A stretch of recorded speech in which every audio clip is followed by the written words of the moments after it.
Towson, Baltimore, and much here in this pre-holiday spirit, especially with the Ravens playing as well as they are, and the Pittsburgh Steelers, and it's Pittsburgh week. But Ed Frankovic's been down at the phone booth here, the newly renamed Capital One Center. I remember meeting Ed Frankovic at the Capital Center back in 1985. He joins us now, and you can follow him out on Twitter at Ed Frankovic, and of course at WNST.net for all things Capitals. Big 4-1 win over San Jose on Monday night. Ed, the team's in the middle of like a really big splash of home games right now, and it's important for them to win some games, especially after they lost to the Kings last week. Yes, Ness, they're playing some really tough competition and some teams that have really had their number. And, you know, they had that tough loss to the Kings. I actually thought they played pretty well. They had that 9-second lapse that gave up 2 goals. And then a big division rivalry Saturday night against Columbus. And you thought the Capitals might roll a little bit because Columbus was coming in tired. But I tell you, I was really impressed with the Blue Jackets. They got a good team, and I make them the favorites to win the division right now. But, well, they looked good last year. I mean, you know, there was no better team in the middle of the year last year other than the Capitals. I mean, Columbus was they were not a joke last year. I mean, they came on, and you know, it's taken a decade or so for the franchise, but they're there. They're the real deal. Yeah, I agree, Ness. They're a very young team. They're the youngest team in the league. They have a lot of very good young players. Seth Jones, Brad Werenski on the back end, and just a plethora of really up-and-coming young forwards that work hard. You know, the coach, John Tortorella, we all know well. He's a taskmaster, puts the boys to work, and they got Bobrovsky in net. They're a good team, and the Capitals played really strong 2 periods and then really held on to win Saturday. But Monday night at the phone booth, Capital One Arena, I guess it is now. We can't call it the phone booth anymore. Boy, what a game. If you paid money to watch that game on Monday night, you got your money's worth from Philip Grubauer to Alex Ovechkin to the Wilson retribution on Joe Thornton. Just a lot to talk about. A very positive win. The Capitals have won 5 of 6 now. Ovechkin's got 20 goals in 28 games. He's on pace for 59. You and I talked that in the preseason when we saw those pictures of Ovi and how he slimmed down. I predicted right away that he was going to get 50, and he sure looks like he's going to do it. He is skating really well. He could have had a hat trick on Monday night. So very pleased with the way things are going. The Capitals still have some things they need to clean up in their game with their turnovers and their cross-ice passes, but all in all, things are trending in the right direction despite the fact that they may lose TJ Oshie for a little while here.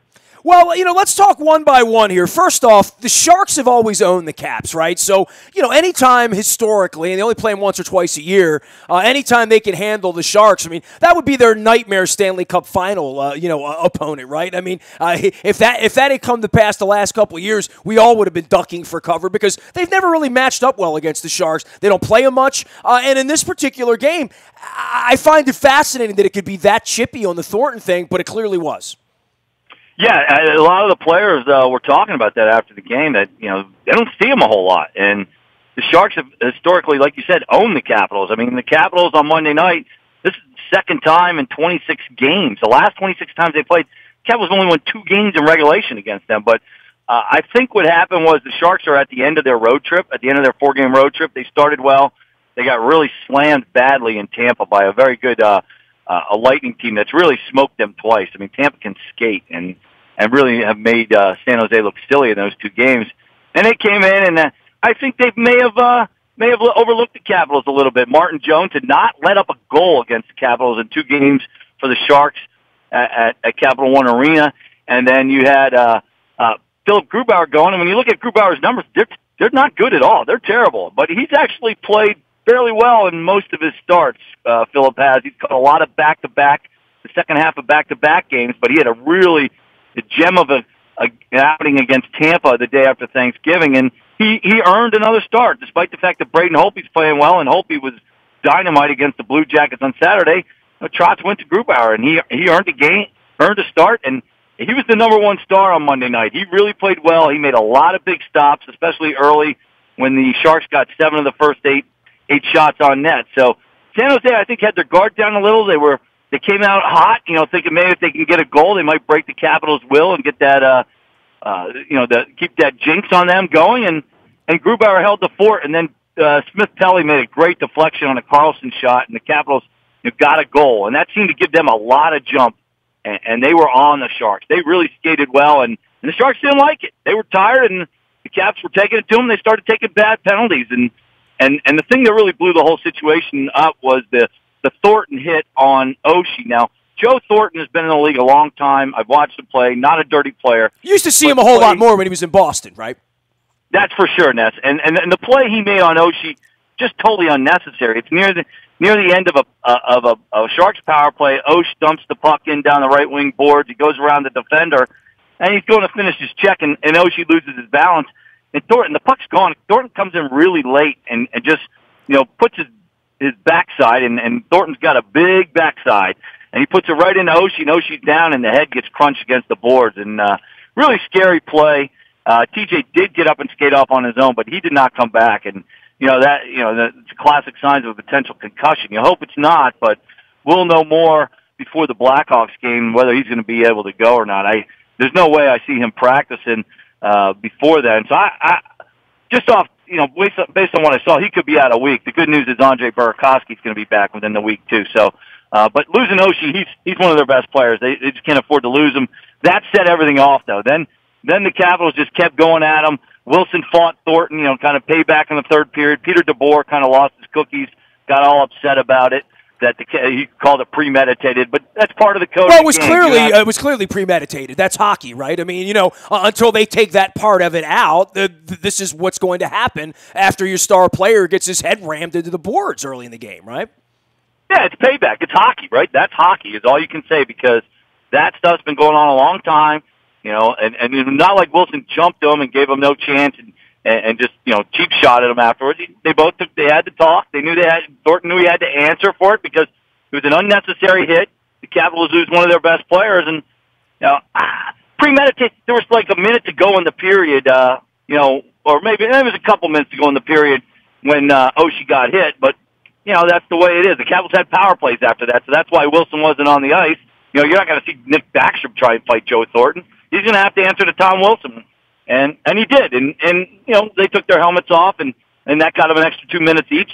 And, Wilson took a couple missed punches from Thornton and hit him in the head, knocked him down, and that was it. It was over. They were both fine, and, the Capitals took Thornton off for 7 minutes, so that kind of helped them. But at that point, the Sharks were just frustrated because the Capitals were really all over them, and they were tired.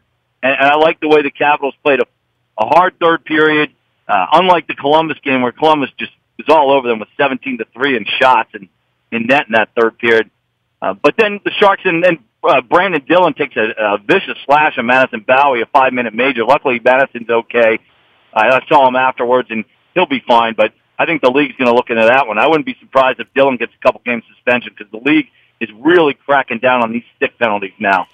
Let's talk about Oshie a little bit because we spend a lot of time, Ed, talking about Ovechkin. By the way, Ed Frankovic joining us here. You can follow him, Ed Frankovic, as well as Ed at WNST.net. Of course, almost 35 years covering the Washington Capitals and historian, blogger, insider, and tweeter. All of this brought to you by our friends at D&L Window Tinting. 26 years of tinting everything. Cars, boats, businesses. They put the shades on the sun. They take away the squint. They're in Parkville and in White Marsh. You know D&L Window Tinting, and you know the sun is going to get extreme here in the wintertime as well. A lot of glare going on out there. Also, Box Hill Pizzeria, the best crab cakes in Harford County, can now be shipped anywhere that the puck drops. BoxHillPizzeria.com is the way to find them, but it's more of a crab cakery. And let Tommy and Chris know I'm down to a half a bottle of the dressing at this point, that I need to get back up there to exit 77 and visit my friends at Box Hill Pizzeria. I definitely want to talk about Oshie here a little bit because I think we talk a lot about Ovechkin. You talk about Burakovsky coming back. We talk about Kuznetsov. Oshie's the guy who was the outsider that came into this party when the team was already built. He was supposed to be the complimentary piece, take him over the top. And when it's all done, he's the one that winds up getting the contract. He's the one that gets injured. And, no disrespect to Ovechkin or Backstrom, any of the guys that have been here, but I found it an interesting quote after when Wilson fought Thornton that he said, he's what's good for the game. That's an interesting thing to say about TJ Oshie, isn't it? I mean, I was always kind of shocked that the Blues jettisoned him. He was always sort of that player you wanted in the middle of everything. And the Capitals see the value in that. Trotz, the organization, everyone saw the value in him to keeping him around. He's what's good for the game, is what a teammate would say about him. That I've rarely seen, that sort of admiration amongst players in any sport to say that after a fight. That's a great point, and the players definitely campaigned to bring him back. I mean, Brian McClellan said in that he all the player interviews he did after last season, everyone kept talking about, what a great guy TJ Oshie was, the work ethic. He comes to the rink every night. He's happy. He's fun to be around. He is a really, really great guy. And I talk to people around the league. I'm well connected around the league. And TJ definitely was one early in his career as a single guy, enjoyed the nightlife. He enjoyed the spotlight. He was out and about, and maybe he just didn't reach his potential there in St. Louis because he was other things on his mind. Hey, we've all been 20 to 25, and we know, that's the time to take advantage of things. But he really settled down. He got married before he came to the Capitals. He's got a couple beautiful young daughters that his wife shows on Instagram. They're just absolutely adorable and cute and very popular in the fan base. And hockey, the players love him. And you just watch him out there, and he does every shift. He's working hard. He does the little things. He wins the puck battles along the boards. Those are things you really need to win hockey games. And the other players appreciate that because he's doing the hard work that allows them to get the puck and pile up the points. And getting Oshie over here, I think, again, Oshie didn't have a Nicholas Backstrom or an Alex Ovechkin or a Jenny Kuznetsov to play with in St. Louis. They were always a hard, grinding type team, and he comes here with some skill, and boy, he takes off. I mean, Oshie's got a lot of skill in his game, but he's got a lot of grit and hard work, too. So he's a very popular player. This is going to be a big loss if he's going to be out for a while. They were able to overcome, him out for about 12, 14 games last season. They can't really afford that this year. They don't have a Justin Williams and a Marcus Johansson that can step up and really help when he's out. And he's a very popular player, and my admiration for the guy. I couldn't have been happier when they re-signed him.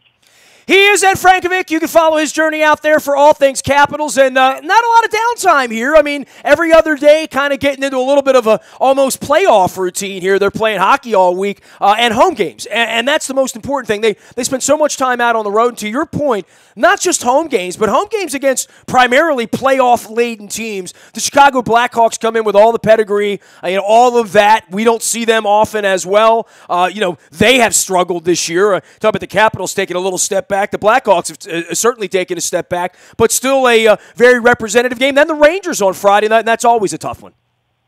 Yeah, Ness, it's a very balanced league. I mean, it's parity. It's a Pete Rozelle NHL, if you will. Everyone's like there's 5 teams within 2 points in the Metropolitan Division. Now, and there's only 2 teams that stink. I mean, when you watch the NFL, there's 8 teams that stink. Baseball, there were 10 teams that stink. There's only 2 teams in the NHL, Buffalo and Arizona, who stink. All the rest of these teams, I mean, the Edmonton Oilers are expected to make the playoffs, and I know they're scuffling and all, but they don't stink. I mean, they're not the team they come into the barn, you're like, well, this is an easy win, Yeah, you're absolutely right, Ness. You can't take a night off, and the Capitals lost to Buffalo, and they had to go to overtime or a shootout to beat Arizona. So you take a night off in this league, you're going to lose. There's good players. There's teams. The salary cap balances everything out. The expansion draft diluted the talent so that everybody's spread out and has a lot of good players. So Chicago, I actually watched them play the Kings a little bit on Sunday night, and the Kings are playing really well. Kings are a team that really impresses me. They get a lead, they lock it down. They're hard to come back on. The Blackhawks are struggling to score goals, but they still got Patrick Kane and Jonathan Toews and Corey Crawford in net, and then on the back end you're going to have Duncan Keith and Brent Seabrook. And the Rangers are really coming on. The Rangers really had a horrible start. They've turned it around. Lundqvist is playing well in net. They've got a lot of fast forwards, some big guys. Chris Kreider, a guy who always gives the Rangers problems. Every game is going to be tough. And what I like about what the Capitals are doing right now, Ness, is since that Calgary game, Evgeny Kuznetsov has been a different hockey player. Jacob Verana, since he's been scratched, different hockey player. Brett Connolly sits 2 games. He comes back and he's got a goal in the last 2 games, and he was the one who stepped up and had the goal that really broke the back of the Sharks on Monday night.